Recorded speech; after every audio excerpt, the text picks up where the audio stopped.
Hello everyone, it's Wednesday, September 10. Today we're analyzing the euro and British pound charts to assess potential market moves. The euro gained ground in early trade yesterday, supported by stronger than expected industrial production figures from France. Still, the data confirmed a decline in output in July, which capped the currency's upside.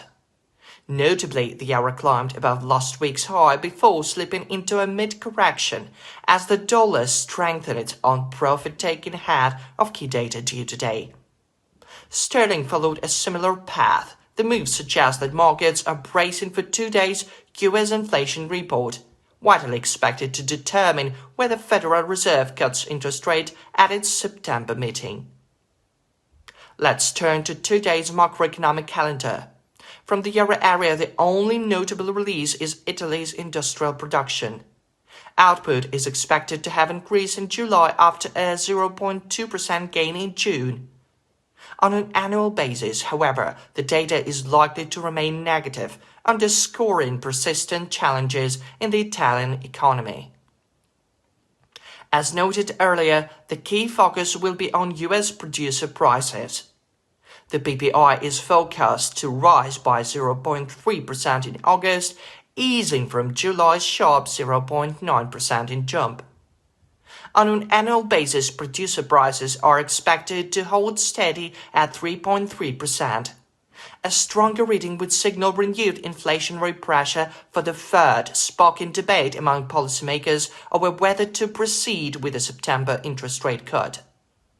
Any earlier move to ease monetary policy could fuel price increases into the end of the year. Core PPI, which excludes food and energy, will also draw attention.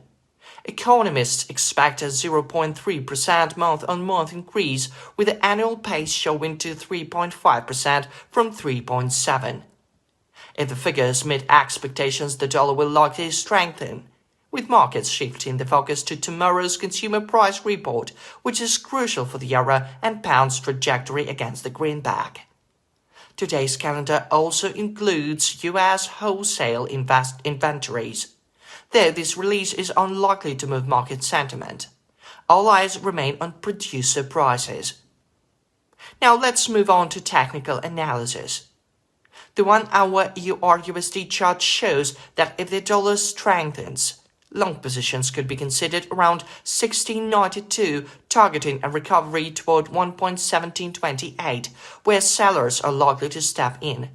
A false breakout at 17.28 would generate a sell signal, with the euro potentially sliding back to 1.1692. If buying momentum remains weak in this area, the pair could break lower toward 16.68 and even 16.34. At this level, it would be wise to go long on a rebound, targeting an intraday correction of 20-25 pips. Long entries at 1.1668 and 16.92 should only be considered on a false breakout. If bears fail to regain control of the market at 17.28, short positions should be postponed until 17.60, provided there is a false breakout.